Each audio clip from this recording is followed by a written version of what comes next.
on est le J2, lundi, le lendemain du départ, et on commence à revivre un peu parce qu'on a eu des conditions assez sport.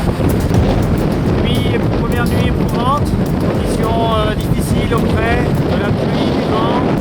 La mer commence à se calmer un petit peu, il fait beau depuis cet après-midi là, et on a eu un coucher de soleil.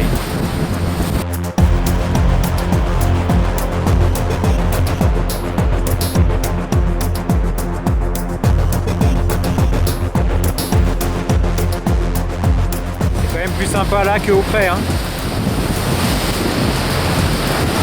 Et bon rapport avec Jean Le Cam et Gilles Damae.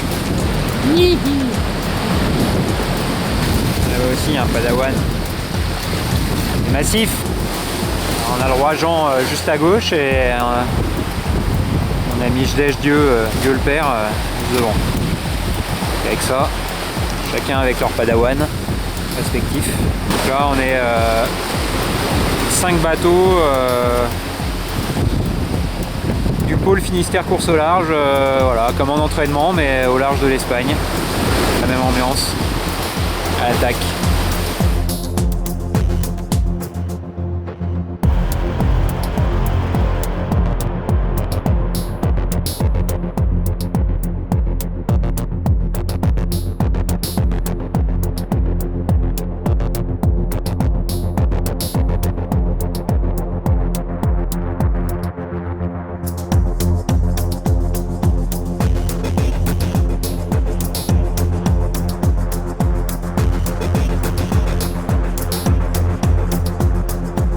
On est en train de passer le DST du Cap Finistère.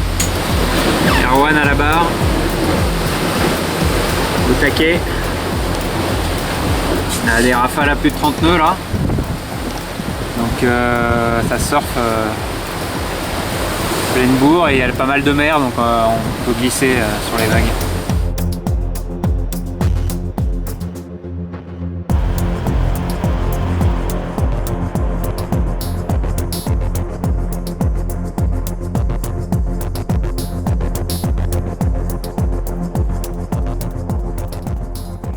Un peu dans le dévent de l'île et le vent est un peu bordélique. Il y a quelques minutes on était arrêté complet et on voyait les autres revenir comme des avions, donc on a encore 1 mille à faire et puis non, mais ça fait plaisir d'être devant, d'être là et puis d'être dans le match pour la suite des événements, quoi.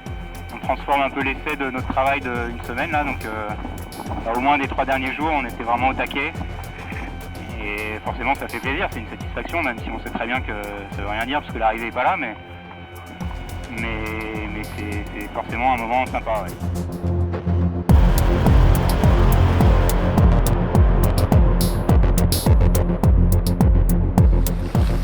Bon Thierry, qu'est-ce qui s'est passé? Bah, écoute, là on est le 18 avril 2014, on est en plein milieu de l'océan. Sur la Transat AG2R et puis on a dématé à 21h TU, voilà, rupture de bas au banc nette et brutale, donc voilà, j'étais à la barre, t'étais pas loin toi Erwan, juste à côté, et puis on a pris le mât est tombé d'un coup, cassé en deux à 4 mètres au-dessus du pont. Voilà, rupture de D1 quoi, c'est un truc, c'est ce qui est arrivé à Gilles Damorvan au début de la course, nous ça nous est arrivé là. Alors pourquoi? L'usure, voilà, difficile à... On va faire expertiser le bout qui reste pour voir exactement la cause, mais la conséquence c'est que la course s'arrête. La course c'est fini, on fait route vers les îles les plus proches, à savoir les Canaries.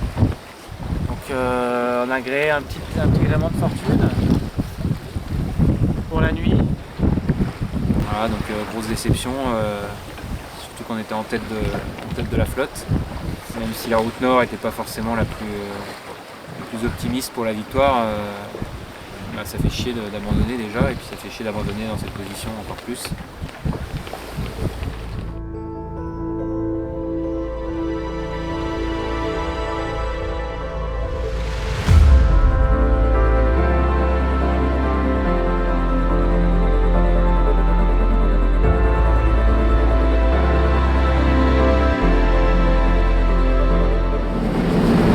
un gréement de fortune. Ça, ce qu'on a fait, c'est qu'on a manchonné un tangon. Le tangon de spare qu'on a mis dans le mât, le morceau de mât qui reste, qu'on a coupé propre là tout à l'heure.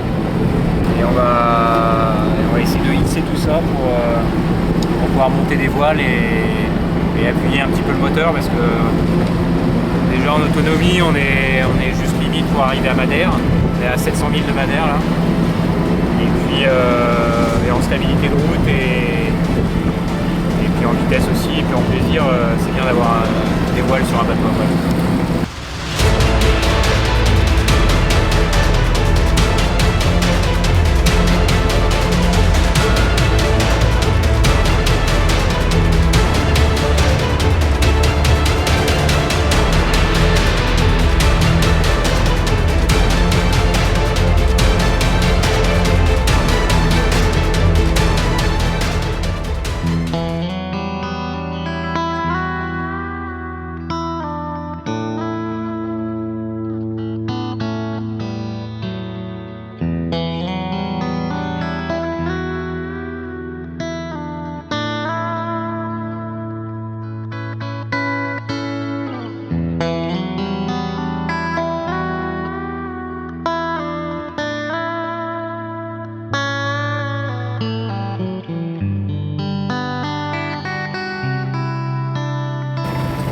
Jeune inconscient.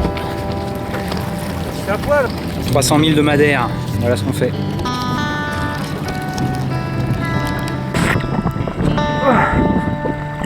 Hé hé, à la Loïc Perron quoi. Bon, t'as perdu un peu Thierry. Là. T'as un manque d'entraînement là. Là, il y a quelques dauphins là, qui viennent s'amuser avec le bateau, là, c'est assez sympa.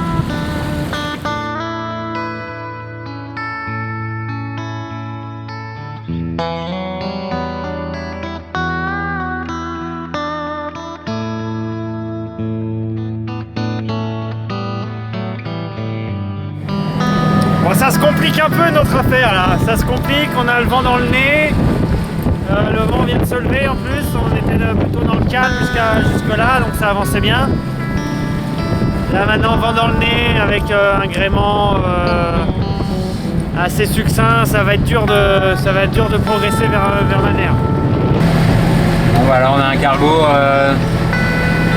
qui croise pas loin, là, le Super Servante. Mais voilà, c'est pas gagné pour... on attend sa réponse là pour du gasoil. Elle a pas l'air hyper motivée. Bon bah on l'a convaincu de venir nous filer du gasoil. Alors on sait pas comment on va faire. Alors c'est un monstre, hein, il doit faire 150 mètres de long. Et il est en train de faire route vers nous, on s'est arrêté, il nous a demandé de nous arrêter et donc on va voir ce que ça donne. Allez bidon! Ça c'est bien ça! Bonne nouvelle! Ah, le cargo qui est sympa. Il nous a balancé 2 bidons de gasoil, 3 bidons. Il y en a un qui fait la flottabilité qui est vide avec des flashlights. Qu'on puisse le voir. Et là on a 2 fois 20 litres de gasoil. J'espère que c'est du bon gasoil. Marqué bio dessus. C'est sympa Erwan, le moteur face à la mer pendant une semaine. Ouais, c'est génial! C'est génial! Tu pars pour faire une transat à G2R, 21 jours de voile et fini à faire une semaine de moteur. C'est 15 cantileries obligatoire. Ouais, c'est bien ça. Voilà, c'est l'heure du dodo. Hop. Allez, bonne nuit.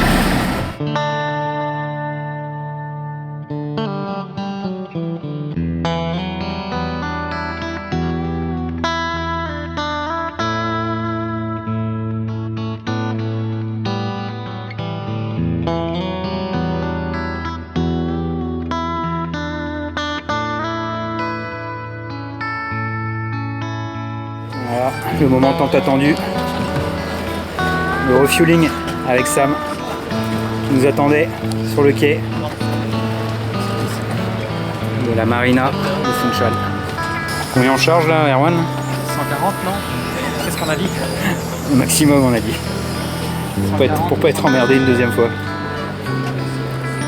Départ de Madère, 9h TU le samedi. Le lendemain de notre arrivée en fait. On est resté une bonne douzaine d'heures, un peu plus en escale et on a fait le plein de carburant, de nourriture, d'énergie. Et là on est reparti pour 4 jours de moteur, gréement de fortune pour rallier le sud du Portugal, Lagos.